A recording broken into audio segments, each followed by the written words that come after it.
दोस्तों बहुत सारे एस्पिरेंट्स जो कि यूपीएससी, ईपीएफओ के, एपीएफसी या फिर ईओ एग्जाम के लिए अप्लाई करते हैं, वो डिफरेंट कैटेगरी से बिलोंग करते हैं। वो अदर बैकवर्ड क्लासेस से बिलोंग करते हैं, इकोनॉमिकली वीकर सेक्शन से बिलोंग करते हैं, शेड्यूल कास्ट या शेड्यूल ट्राइब कैटेगरी से बिलोंग करते हैं, या फिर person with benchmark disability category से बिलोंग करते हैं। दोस्तों जब ये स्टूडेंट्स इन एग्जाम्स के फॉर्म फिल करते हैं तो उनको अपने फॉर्म्स के रिगार्डिंग काफ़ी डाउट्स होते हैं कि हमें सर्टिफिकेट नंबर क्या मेंशन करना है, हमारा जो कैटेगरी का सर्टिफिकेट है या फिर जो हमारी क्लासेस का सर्टिफिकेट है वो कौन सी अथॉरिटी से सर्टिफाइड होना चाहिए, उसमें कौन सी डेट मेंशन होनी चाहिए, कितना लेटेस्ट वो सर्टिफिकेट होना चाहिए। तो ये सारे डाउट्स बच्चों को परेशान करते हैं और एग्जाम के टाइम पर उनकी जो अटेंशन है वो प्रिपरेशन से डाइवर्ट करके इन सर्टिफिकेट्स की तरफ जो है ले जाते हैं, और फिर बच्चों को फ्रस्ट्रेशन आती है क्योंकि उनको एक अच्छा सॉल्यूशन नहीं मिल पा रहा होता। तो अगर आप लोग एससी, एसटी, ओबीसी या फिर ईडब्ल्यूएस कैटेगरी से बिलोंग करते हैं, person with benchmark disability category से बिलोंग करते हैं, तो आपके लिए सेशन है, क्योंकि यहाँ पर मैं आप लोगों के बहुत सारे डाउट्स को आंसर करना चाहूंगा और क्लैरिटी देना चाहूंगा कि भाई अगर आप यूपीएससी के डिफरेंट एग्जाम्स के लिए अप्लाई कर रहे हैं तो आपको किन किन बातों का ध्यान रखना चाहिए। तो ये सेशन आप सबके लिए बहुत इंपॉर्टेंट है, इसको एंड तक पक्का देखिएगा। लेकिन आगे बढ़ने से पहले मैं आप लोगों से रिक्वेस्ट करूंगा कि अगर आप यूपीएससी, ईपीएफओ, एपीएफसी या फिर ईओ एग्जाम की तैयारी कर रहे हैं तो हमने आपके लिए कंप्रिहेंसिव गाइड बुक डिजाइन कर रखी है। इस गाइड बुक में आप लोगों को एपीएफसी और ईओ के रिगार्डिंग सारी इंफॉर्मेशन एक ही जगह पे मिलने वाली है। आप लोगों को पता लगने वाला है कि भाई इस एग्जाम का पैटर्न क्या है, सिलेबस क्या है, डिकोडेड सिलेबस क्या है, एलिजिबिलिटी क्या है, सॉल्व पीवाईक्यूज कहां से मिलेंगे, सबका सोर्स यही गाइड बुक है। इसको आप डाउनलोड कर सकते हैं, लिंक आपको वीडियो के डिस्क्रिप्शन में मिल जाएगा। आप अपना ईमेल आईडी डालेंगे तो आपको एक गाइड बुक आपके ईमेल आईडी पे रिसीव हो जाएगी। अब दोस्तों हम जिन कैटेगरीज के बारे में यहाँ पर डिस्कशन करने वाले हैं, जिनके डाउट्स हम रिजॉल्व करने वाले हैं, वो कौन कौन सी हैं। सबसे पहले हम बात करेंगे अदर बैकवर्ड क्लासेस की, फिर हम बात करेंगे इकोनॉमिकली वीकर सेक्शन की, फिर हम शेड्यूल कास्ट, शेड्यूल ट्राइब के डाउट्स को जो है देखेंगे, और लास्ट में हम बात करेंगे person with benchmark disability category की। तो कुछ डॉक्यूमेंट मैंने खोला, ये यूपीएससी का स्टैंडर्ड एफएक्यू डॉक्यूमेंट है और ये डॉक्यूमेंट हमें काफी अच्छी इंफॉर्मेशन प्रोवाइड कर रहा है।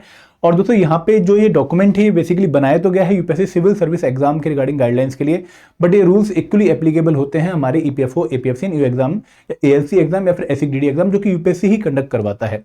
बट दोस्तों मैं आपको कहूंगा कि इन रूल्स के अलावा अगर कुछ स्पेसिफिकली नोटिफिकेशन में भी मेंशन किया गया है तो आपको उन बातों का भी ध्यान रखना है। तो आप लोगों को ये डॉक्यूमेंट गाइड तो कर ही रहा है, लेकिन इसके साथ साथ जो नोटिफिकेशन आती है एग्जाम की, उनमें भी जो कैटेगरी वाइज पॉइंट्स मेंशन कर रखे हैं वो हमें बहुत क्लियरली देखने हैं और उनके हिसाब से भी हमको चलना है। ठीक है, तो यहाँ पे पहले तो बहुत जनरल पॉइंट्स हैं, हम उनको इतना नहीं देखेंगे, लेकिन जो पॉइंट्स हमारे लिए बहुत इंपॉर्टेंट है वो कहां से शुरू होते हैं, वो शुरू होते हैं यहां से।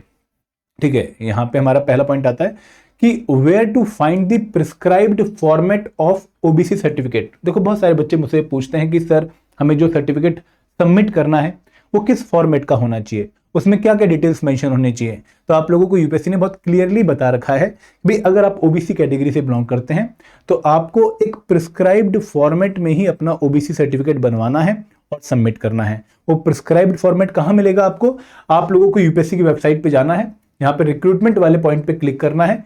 ठीक है, ये upsc.gov.in की मेन वेबसाइट है, ये होम पेज है। About us, examination, recruitment, government users, forms and downloads, FAQs, RTI. आप लोगों को क्लिक करना है फॉर्म्स फॉर सर्टिफिकेट्स पे। कहां पे क्लिक करना है, फॉर्म्स फॉर सर्टिफिकेट्स पे। यहाँ पे जब आप क्लिक करेंगे तो यहाँ पर आपको सारे फॉर्म्स मिल जाएंगे कि भाई आपको किस चीज के लिए फॉर्म चाहिए, वो आपको यहाँ पर डाउनलोड करने का मौका मिलेगा। तो फॉर एग्जाम्पल अगर आप ओबीसी कैटेगरी से बिलोंग करते हैं तो यहाँ पर उन्होंने जो परफॉर्मा है of declaration bye OBC candidate, और दूसरा एक और है यहाँ पर ओबीसी के लिए pro forma for claiming OBC benefit, आपने उसको डाउनलोड करना है और ये फॉर्मेट आप लोगों का यूज होगा। इस फॉर्मेट में आपको अपना सर्टिफिकेट बनाना है और यही फॉर्मेट आप लोगों को प्रोड्यूस करना है जब आप अपनी इंटरव्यू के लिए जाओगे या फिर मेंस एग्जाम क्वालिफिकेशन करने के बाद इंटरव्यू देने जो है यूपीएससी के सेंटर जाओगे। ठीक है, तो यहां पर आप लोगों को इस फॉर्मेट में अपना ओबीसी सर्टिफिकेट बनवाना पड़ेगा और जो जो डिटेल यहां पर बोले गए हैं वो डिटेल आपके फील्ड होने चाहिए। क्लियर है, तो यहां पर जो ये पॉइंट था कि भाई किस फॉर्मेट में हमें ओबीसी सर्टिफिकेट जमा कराना है, तो उन्होंने क्लियरली बोला कि the prescribed format is available on the commission's website under section forms and download, the candidate may download the requested format from there. Clear है। अब दूसरा डाउट ये आता है कि सर हमारा सर्टिफिकेट किसके द्वारा ऑथराइज्ड होना चाहिए, उस पर किसके साइन होने चाहिए, कौन सी अथॉरिटी की वैलिडेशन उस पर्टिकुलर सर्टिफिकेट पे होनी चाहिए। क्लियर है, तो यहां पर उन्होंने अगेन क्लियरली मेंशन कर रखा है कि who are the competent to issue OBC certificate, कौन कौन इस सर्टिफिकेट को इशू कर सकता है। अगर इनमें से किसी के साइन आपके ओबीसी सर्टिफिकेट पे हैं तो आपका सर्टिफिकेट वैलिड है। बट यहां पर बहुत क्लियरली मेंशन कर रखा है कि the certificate issued by any other authority is not accepted, मतलब इनके अलावा अगर कोई और अथॉरिटी आपका सर्टिफिकेट इशू कर रही है, आपके सर्टिफिकेट पे फाइनल सिग्नेचर दे रही है, आपके सर्टिफिकेट की इशूइंग अथॉरिटी है, तो वो वैलिड नहीं माना जाएगा। अभी कौन कौन सी अथॉरिटी जिनका वैलिड माना जाएगा, district magistrate, additional district magistrate, collector, deputy commissioner, additional deputy commissioner, first class stipendiary magistrate, sub divisional magistrate, taluka magistrate, executive magistrate, extra assistant commissioner, इनके साइन अगर होंगे वैलिड है। Chief presidency magistrate, additional chief presidency magistrate, presidency magistrate, इनके sign होंगे, again valid है। Revenue officer not below the rank of tehsildar, ठीक है, तहसीलदार rank से ऊपर का ही रेवेन्यू ऑफिसर होना चाहिए। Sub divisional officer for of the area where the candidate and और his family normally reside, sub divisional officer वहां का, SDO. Last but not the least, administrator और secretary to the administrator development officer Lakshadweep, अगर आप लक्षद्वीप से belong करते हैं तो वहां पर इसके साइन होने चाहिए। तो ये आपको समझ आ गया कि भाई किनकी जो है सिग्नेचर आपके ओबीसी सर्टिफिकेट पे होनी चाहिए। आपने ध्यान से उनकी डेजिग्नेशन देखनी है और मैच करना है कि भाई वो डेजिग्नेशन यहाँ पर मेंशन है या नहीं है। क्लियर है, आगे जाते हैं दोस्तों। और भी बहुत अच्छे डाउट बच्चों के आते हैं कि कौन से फाइनेंशियल ईयर्स का सर्टिफिकेट हमें प्रोड्यूस करना होता है। ये बहुत बहुत कॉमन डाउट है और बहुत जो है इंपॉर्टेंट डाउट भी है, काफी बच्चे डाउट पूछते हैं। फॉर एग्जाम्पल, अगर मैं मान के चलूं कि जो नोटिफिकेशन है वो इस बार 15 अगस्त 2026 को आती है for the APFC and EO examination, तो उस केस में जो हमारा सर्टिफिकेट है वो कौन से ईयर्स का होना चाहिए, कितना लेटेस्ट वो होना चाहिए। हम लोगों के मन में, सभी के मन में डाउट आता है। तो यहां पर देखो उन्होंने पहले एक एग्जांपल दिया है, पहले इसका जो आंसर पढ़ लेते हैं, फिर हम उस एग्जांपल को यहां पर जो है अप्लाई करके देखते हैं। द नॉन क्रीमी लेयर, पहली बात तो आपको याद रखना है कि जो रिजर्वेशन बेनिफिट है ओबीसी कैटेगरी के, वो क्रीमी लेयर को नहीं मिलते हैं, वो नॉन क्रीमी लेयर को मिलते हैं। अब ये creamy layer non creamy layer की डिस्टिंक्शन क्या है?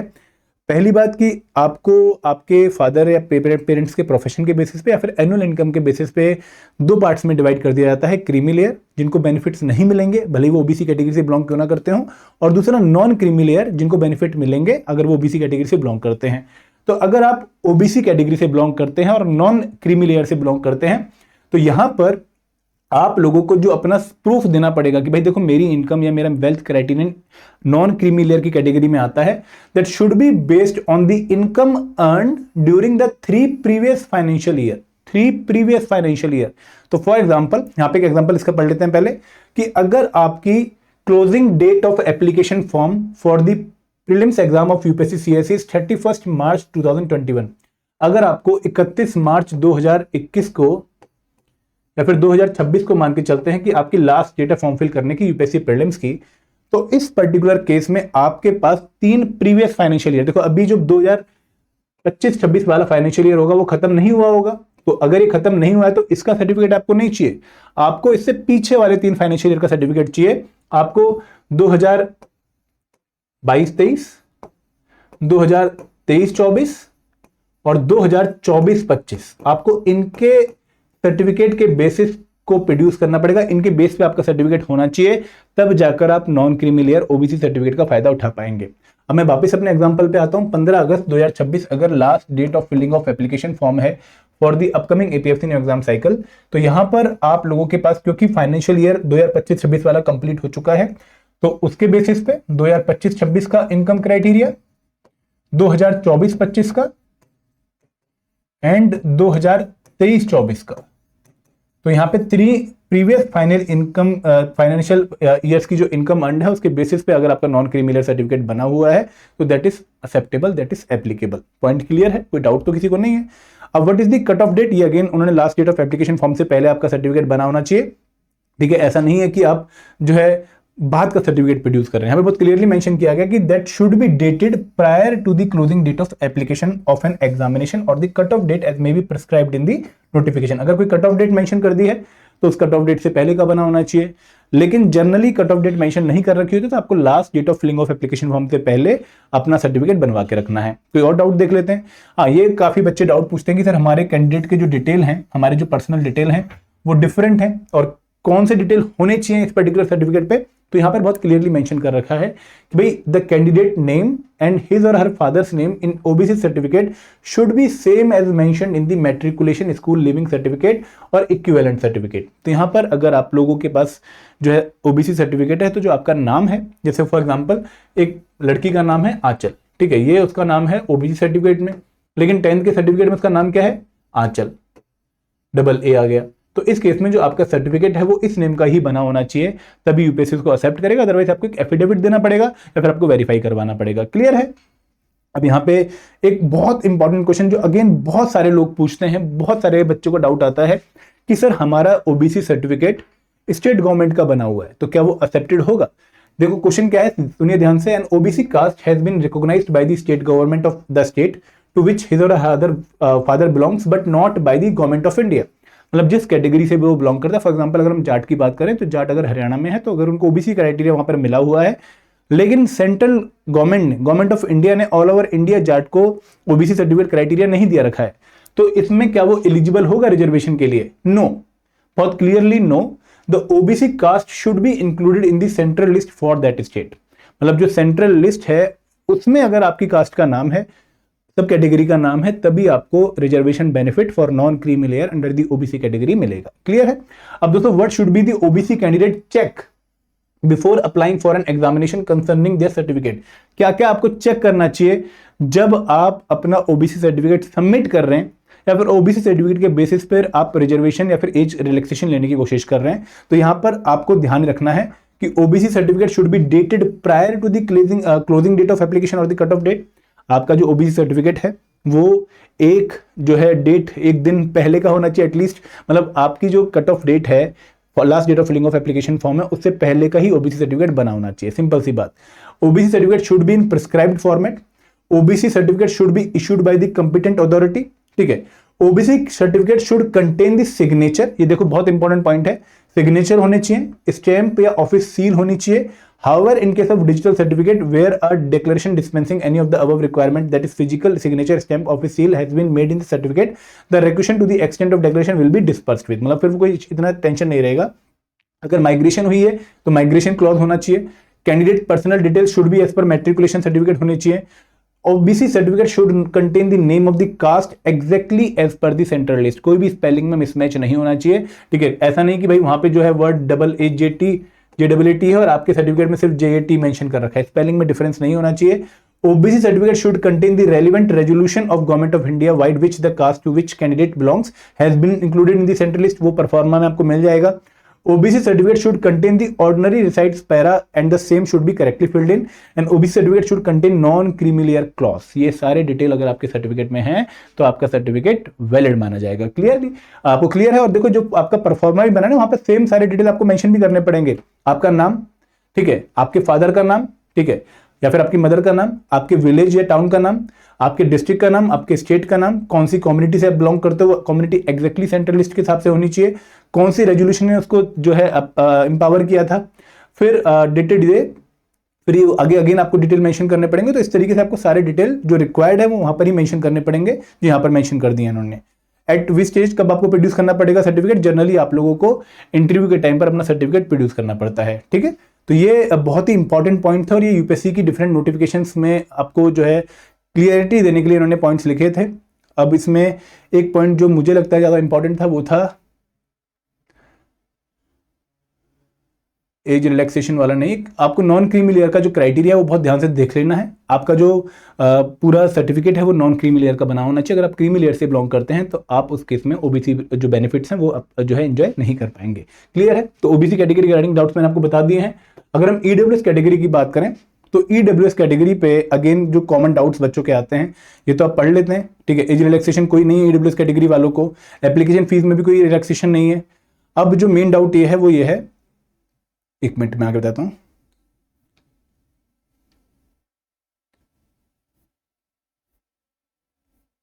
ये रहा, where to find the prescribed format for income and asset certification. Income और एसेट का जो आपका प्रूफ है कि भाई आपकी इनकम क्या थी और आपका एसेट सर्टिफिकेट कितना है, यह आपको मेंशन करना पड़ता है। उसी की बेसिस पे आपको ईडब्ल्यूएस क्राइटेरिया मिलता है कि भाई आपकी जो इनकम है एक पर्टिकुलर लिमिट से कम होनी चाहिए, आपका जो प्लॉट है या फिर आपकी जो एग्रीकल्चर लैंड है वो एक पर्टिकुलर लिमिट से कम होनी चाहिए। तो यहाँ पर आप लोगों को अगर आप ईडब्ल्यूएस कैटेगरी से बिलोंग करते हैं तो आपको इनकम एंड एसेट सर्टिफिकेट बनाना होता है। उसका फॉर्मेट कहाँ मिलेगा? अगेन आपको सेम पॉइंट में मिलेगा जो हमारी यूपीएससी की वेबसाइट है। यहाँ पर जो आप लोगों को फॉर्म्स फॉर सर्टिफिकेट देखने को मिल रहे हैं, यहीं पर आप लोगों को ईडब्ल्यूएस का भी जो है फॉर्मेट दिया गया है। आप लोग उसको यूज करके अपना जो पूरा सिस्टम है वो उसको बनाएंगे ताकि आप एग्जाम के टाइम पर कोई दिक्कत फेस ना करें। क्लियर है। आगे आते हैं। अब दोस्तों यहाँ पे इशूइंग अथॉरिटी कौन सी है, इन्होंने clearly again issuing authority mention कर दी है, ऑलमोस्ट सेम इशूइंग अथॉरिटी है जो ओबीसी सर्टिफिकेट वाली है। सबसे इंपॉर्टेंट पॉइंट ये है कि भाई फाइनेंशियल ईयर कौन सा होना चाहिए जिसके बेसिस पर आप लोगों को जो है ईडब्ल्यूएस का रिजर्वेशन एंजॉय करने का मौका मिलेगा, ठीक है। तो यहां पर इन्होंने क्लियरली बोला है कि भाई इनकम एंड एसेट सर्टिफिकेट जो है, जो कि ईडब्ल्यूएस कैटेगरी स्टूडेंट्स को प्रोड्यूस करना पड़ेगा, that should be based on the income for the financial year prior to the year of application. For example अगर हम अपने केस की बात करें तो हमारे केस में अगर हम कह रहे हैं कि भाई 30 August 2026 will be the last date of filling of application form, ठीक है। तो फाइनेंशियल ईयर अभी 26-27 वाला चल रहा है, इससे प्रायर फाइनेंशियल ईयर कौन सा है, 25-26 वाला। तो आपको 25-26 के हिसाब से अपना इनकम एंड एसेट सर्टिफिकेट बनाना पड़ेगा, और अगर उस सर्टिफिकेट के हिसाब से आप ईडब्ल्यूएस कैटेगरी में बिलोंग कर रहे हैं तो उसलिए आप उस केस में आपको फिर एंजॉय करने का मौका मिलेगा इस रिजर्वेशन को, ठीक है। तो in case of EWS certificate candidate अगर वो 31 मार्च 2021 को फॉर्म फिल कर रहा है, 20-21 वाला फाइनेंशियल ईयर अभी कंप्लीट नहीं हुआ है, तो इस केस में उसको 19-20 वाला जो सर्टिफिकेट है वो प्रोड्यूस करना पड़ेगा। क्लियर है। कट ऑफ डेट अगेन यहाँ पर last date of filling of application form से पहले आपका सर्टिफिकेट जो रेडी होना चाहिए। यहाँ पर भी जो आपके डिटेल्स हैं वो 10th और 12th के सर्टिफिकेट के हिसाब से होने चाहिए, ठीक है। और ये भी आपको बहुत क्लियरली मेंशन किया गया कि आपको कौन कौन सी बातों का ध्यान रखना है जब आप अपना ईडब्ल्यूएस सर्टिफिकेट फिल कर रहे हैं। तो ये जो डॉक्यूमेंट्स हैं हम अपने टेलीग्राम ग्रुप में शेयर भी कर देंगे। This is as per the UPSC direction, मैंने इसमें कुछ अपनी तरफ से ऐड नहीं किया है। हाँ, अगर इनमें कोई चेंज होगा तो आपको नोटिफिकेशन चेक करते रहनी है, जो है नोटिफिकेशन में नेसेसरी चेंजेस आते रहते हैं। तो ये बहुत क्लियरली डॉक्यूमेंट आपको जो है इनके बारे में भी क्लियर गाइडलाइन दे रहा है।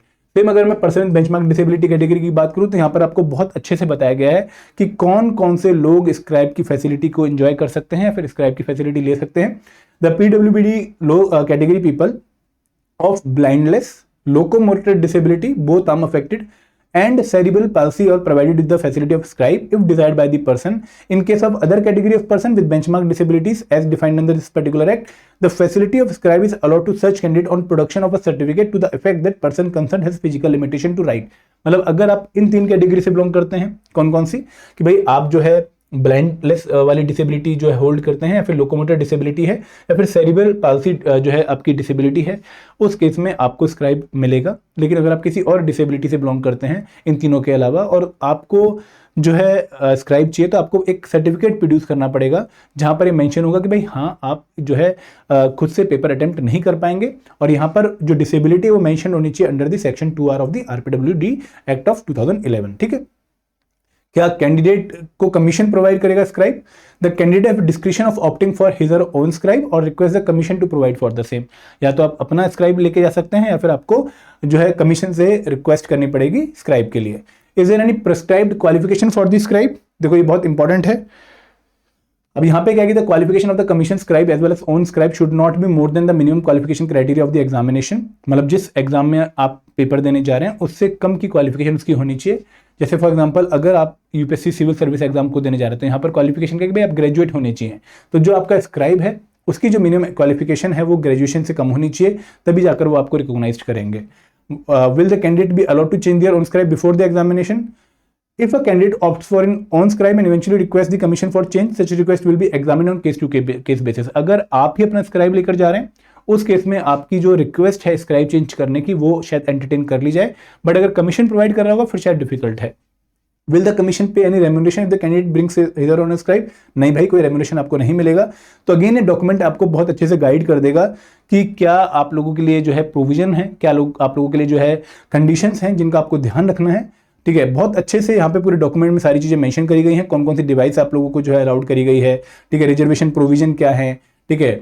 स्पेशल एलिजिबिलिटी क्राइटेरिया क्या है, फंक्शनल क्वालिफिकेशन। आप इस सारे इस डॉक्यूमेंट को अच्छे से पढ़िएगा। मैंने इंपॉर्टेंट पॉइंट्स आपको सारे बता दिए हैं जो आपको ध्यान रखने हैं। अगेन यहाँ पर जो सर्टिफिकेट के रिगार्डिंग पॉइंट्स हैं वो भी क्लियरली मेंशन किए गए हैं, आप उनको भी आराम से देख सकते हैं। जैसे यहाँ पर बहुत क्लियरली मेंशन किया गया है कि एक मिनट फैसिलिटीज मेंशन है, सर्टिफिकेट्स, ये सर्टिफिकेट्स के बारे में पॉइंट्स हैं कि आपको कहाँ से सर्टिफिकेट प्रोड्यूस करना है, कौन सा सर्टिफिकेट प्रोड्यूस करना है, यू कैन चेक देम।